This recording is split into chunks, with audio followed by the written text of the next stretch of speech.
guys, hope you're having a good day. Well, today I'm in my she shed or my she shack doing my homesteading duties, and we're going to do our first canning. Yes, my first time really canning. Now, you know what? I've done it before in the past, or attempted to, and I'll talk to you about that later. But what we're going to do today is I'm going to can some chicken. And I've got lots of notes, and we're going to do this process together. It's going to be my first time. I hope it comes out well. I've taken a lot of notes. So let's get started with this canning, okay? Come on guys. Okay guys, I'm gonna be wearing some gloves. You can wear gloves or you cannot wear gloves. It's your choice. It's your, it's not gonna harm your food if you don't wear gloves, because this is gonna be pressure cooked, and it's going to be pressure cooked, and any germs or anything, there's nothing gonna be left there. So this is the 9 pounds of chicken breast that I got, and I'm just gonna cut it into cubes. So I'm just gonna cut it. I'm not gonna trim it or anything. It's boneless. We're just gonna cut through it, and I'm gonna cut it into little cubes. And then once I cut it in the cubes, make sure you don't cut the glove up in there. Many cooks, people have found rings and all kinds of nails and all kinds of stuff in the food. So make sure you don't, make sure you're cautious about what you're doing. So just cut it into some cubes, and then we'll continue from there. So this is how it's gonna look when you cut it, just into little cubes like that. See, little squares. You can actually put it in there any way you want, but this is the way I'm going to be putting it in. Now that I felt like a little bristle or something there, so I will cut that out because I don't want that in there. So I'm gonna cut that entire piece out there. Just get rid of that. We don't want that in there. So we'll put that to the side. If I was making a whole lot, you could use pieces like that making chicken broth. So I'm trying this, and I'm gonna see how I like the taste of it. I've heard several different reports on the taste of this canning chicken. This is the raw method. You can also can it with it being partially cooked. So I'm going to try it this way, and then I'm going to try it the other way. And I will see which one I prefer. Since this is my first time, I'm going to just play it by ear. I'm going to play it by ear, and then I will decide at some point, how I like it. This is easy because I'm not cooking it or anything. I'm not, I guess a lot of people say the ones that do it this way, they're taking the shortcut, the easy cut. And hey, since I'm learning, I don't know which one I'm gonna like, so I'm gonna try it on. Okay, I'll come back when I have everything all cut up, and then we will proceed from there. The next step in this is you want to get your jars. Now these are pint-sized jars. I would have loved to had a 1.5 pint size. That's the recipe that I saw. It was for a 1.5 pint, but I couldn't find any 1.5 pint jars anywhere. I went to 2 different Walmarts. I went to a Dollar General. I couldn't find a 1.5 pint, so I'm gonna have to settle for the pint. And if it's not enough, like if I'm doing just for myself and one other person, this will be sufficient. But on occasion, I might have to use 2 jars. So these are the jars. You want to get the wide mouth jars. so that it makes it easier for you to clean it. It makes it easier for you to get the food in it and all of that good stuff. I'm going to use my tongs. I always get that mixed up. I don't know. I'm going to use those. And the recipe calls for, well, you know, if you want to call it a recipe, it's not really a recipe, but you can use either kosher salt or canning salt. And I got kosher and I have canning salt. So I'm going to go with the canning salt because that's the one that I saw with the ball instructions. It said canning salt. So I'm going to put this is a teaspoon. So I'm going to put a teaspoonful of salt in each one of my jars. I'm sure I'm going to have more jars than this, but you just put, you know, a teaspoon in each one. And I'm going to put, I didn't have any garlic powder. I had granulated. So what I did was I put it in my Nutri-Blender, and I made me some powder. So I'm sure it's a little bit stronger, but I'm just going to use a half a teaspoon of that in each one of these. Just put it in the bottom. Easy peasy, right guys? Easy, easy. Easy, easy. Now on the stove, I have my lids. Oh, everybody's got some.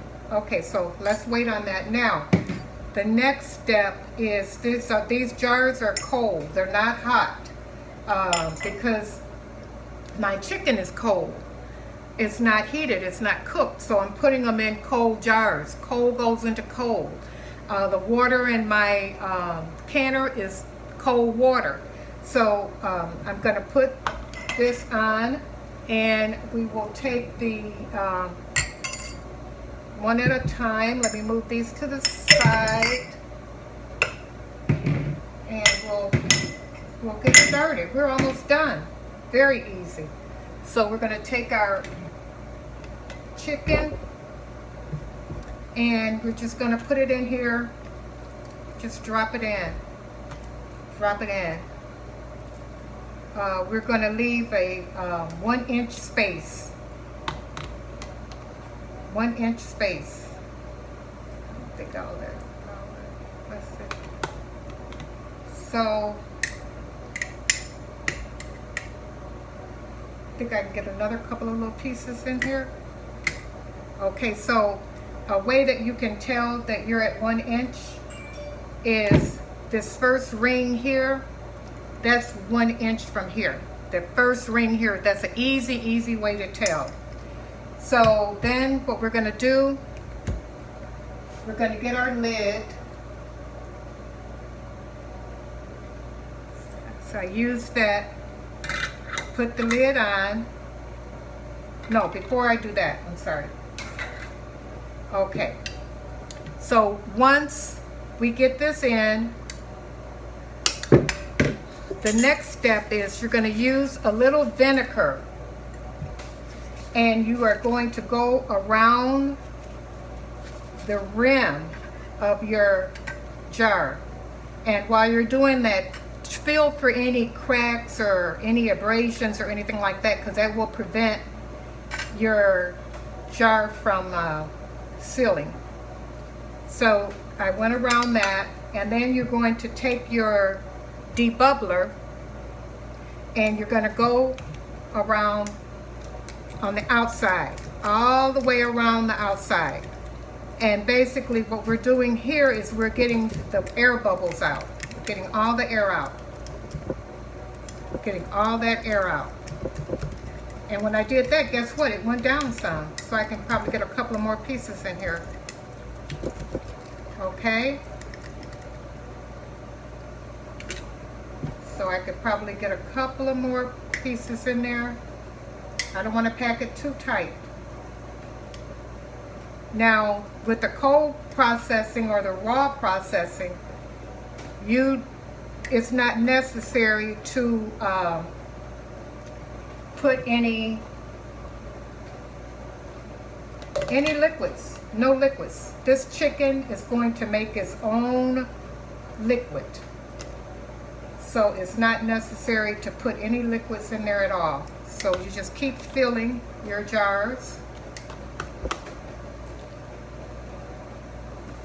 I will be doing a recipe from this to see how I like it. Let's take a couple of these out.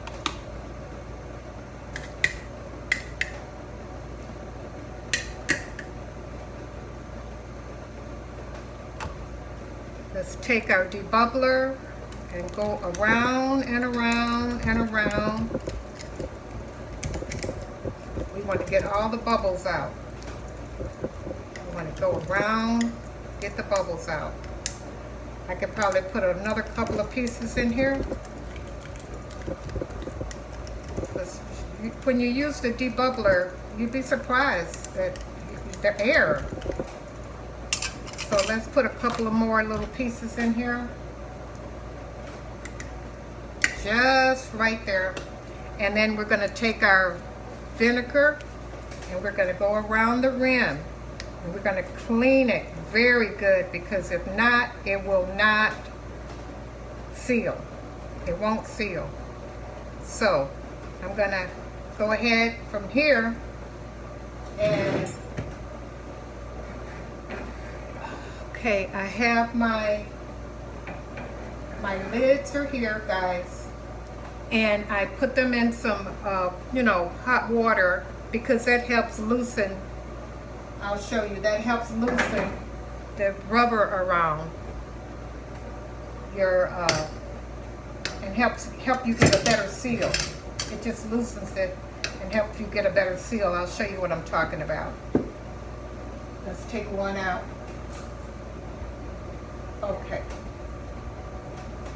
You see the rubber around here?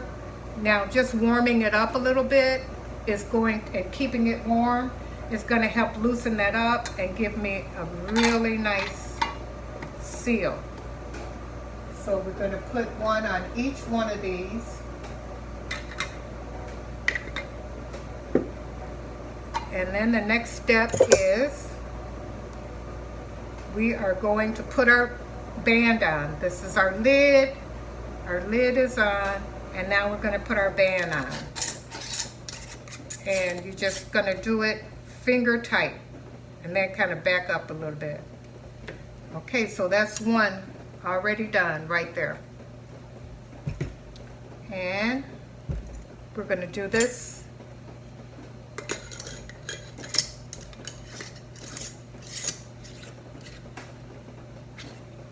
I didn't feel like that was right, so just go finger, finger tight. You don't want it to be too tight. And that's another one. So let me do another one. I already put my salt and my garlic powder in there. And I think some of them I'm going to do about 4 like this, and then 4 of them I'm going to put some, oh, see, I did it without even using this.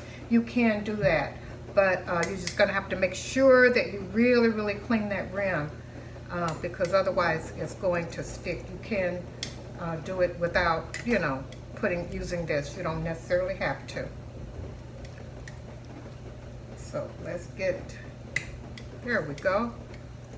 And then we take our vinegar,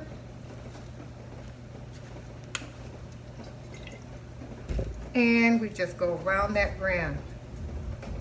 Go around and around and around it goes.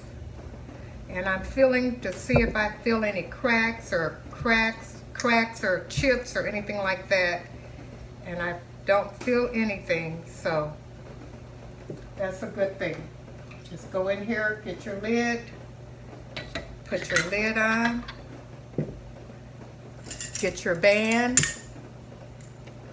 put your band on, and just finger tight. That's it. Okay, so I'll come back when I'm ready to start the other ones. I think I'm going to put a little parsley in there just for color and for flavor. I want to experiment. Okay, I'll be back in a few minutes. Okay guys, so in each one of these I already have my garlic powder and I have my salt. And I'm going to put, I think, maybe a fourth of a spoon, no, a half of a teaspoon. I think I want to put a fourth of a teaspoon of parsley in each one of these. I just want to see the difference, you know, that I'm going to achieve with the flavors. That's all. Now, a couple of them I think I forgot to put to debubble. So what I did was I went back in and I did it. So, because I wasn't quite sure. I know at the last one I don't think I did. So I went back in and I opened a couple of them and I did it again. And just put the lid back on again. So this one I'm going to remember to do it. This is very important part of it too, so I don't want to forget any parts. Every part is very important. And I noticed that when you do debubble, that you come up with more space because of the air is out. You're releasing that air, and air takes up a lot of space. And we don't want air in here. So now we got some with the parsley in it, and when I open it I'm going to see which one I like the best. So as you can see, I've got the parsley in there, the garlic powder, and the salt. And I'm really excited about this, guys. I think this is going to work out really well. One of the main reasons I started thinking about canning was because you know, with everything that's going on, you got to be prepared. And I had gone out and bought a lot of meat. I vacuum sealed it, and let's get the vinegar. We don't want to forget the vinegar. Well, first let's debubble, because that way we can make sure it's nice and clean. We'll do that first. So I had done all of that, and I did the vacuum sealing and everything, you know, trying to be very cautious and cost effective. And guess what? My freezer went out on me. My freezer went out. So I thought, you know, okay, I want to make sure I get it, you know, like at that 1 inch right there. That right there is, you can tell when it's an inch. So I thought, what if the electricity goes out and you lose the meat that you have in your freezer? I was able to get a friend and borrow a freezer until I had to literally order one. I had to order and wait a month for it, because you cannot just go in the store and get a freezer nowadays, because everybody's got them. Everybody's buying them. So I started looking up other ways that I could preserve my food, and I never really thought about, I'm gonna get my band. I never thought about canning meat. I really didn't even know that you could can meat. No one in my family ever canned meat. So I never knew that you could can meat. And I never knew that you could can chicken raw. But if you think about it, in the process, it's going to literally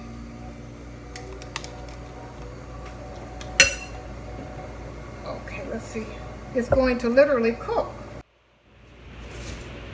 Okay guys, this pot is cold, cold, cold, cold. And you know, you want to put cold things in cold pots, hot things in hot pots. So now I've got my little tray in there, and I've got 3 quarts of water in here. That's what my canner calls for, 3 quarts of water. So I'm going to put these in here.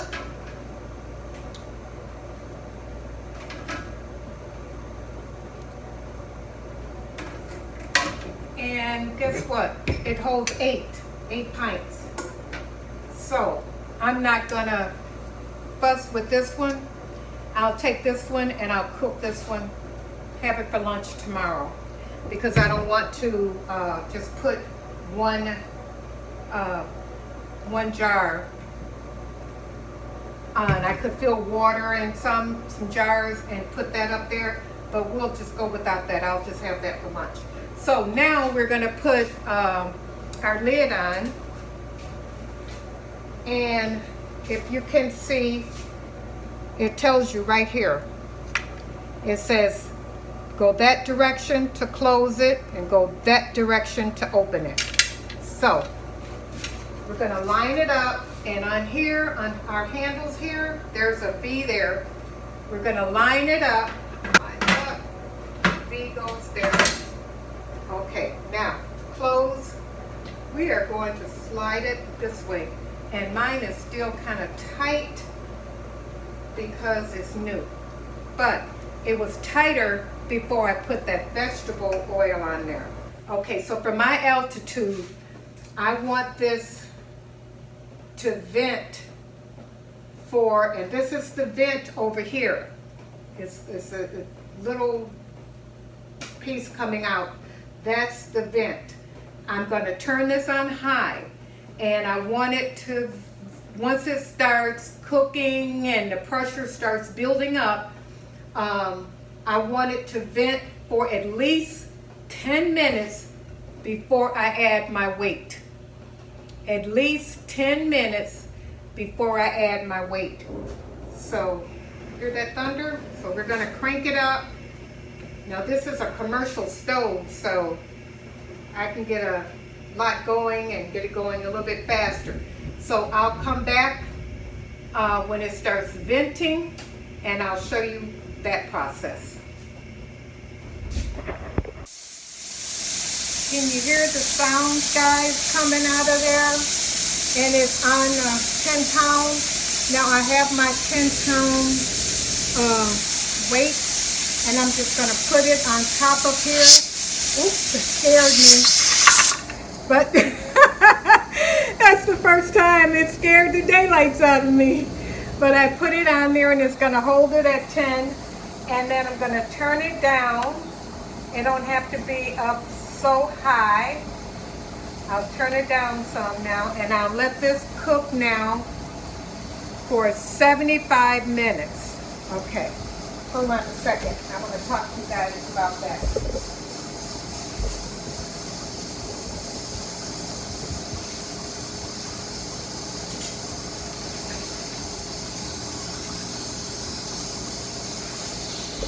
Okay. First, let me set my timer.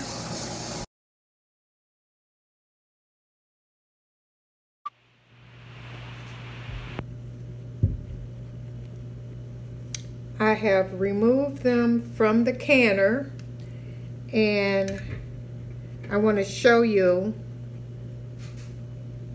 up close. Can you see how it's still bubbling? It's still cooking and bubbling. This is sitting there for about at least an hour. At least an hour.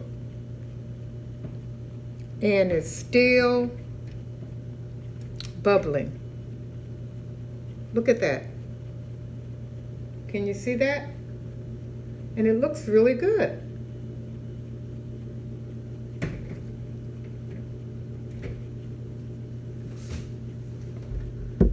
So I'm going to give you a good close-up picture here. hopefully. I think that's a good picture. You can see everything, and you can see all the jars, how they're bubbling. I put them on a rack to, so that the air can flow easier through them as they're cooling down. But they're really, really hot, guys. Really hot. And like I said, all of that liquid in there came out of the chicken. All of that liquid is from cooking raw. I'm tired now. It's late. I didn't start until late, so it's kind of late at night now. I'm tired. But yeah, that's the first attempt at canning chicken, canning meat. And look at it. It is still going. Still going.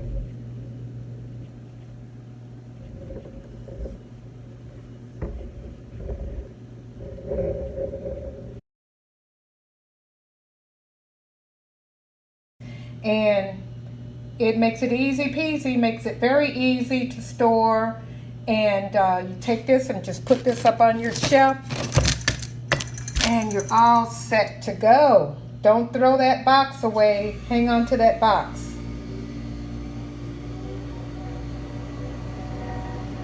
These are things that we're learning together, guys. I've got some mason jars that I bought in the past, and I threw the boxes away. And then one day, I realized, hey, I can just keep that box and put them right back in there. So, hope this helps you too. Hope this helps you too, babies. Bye-bye.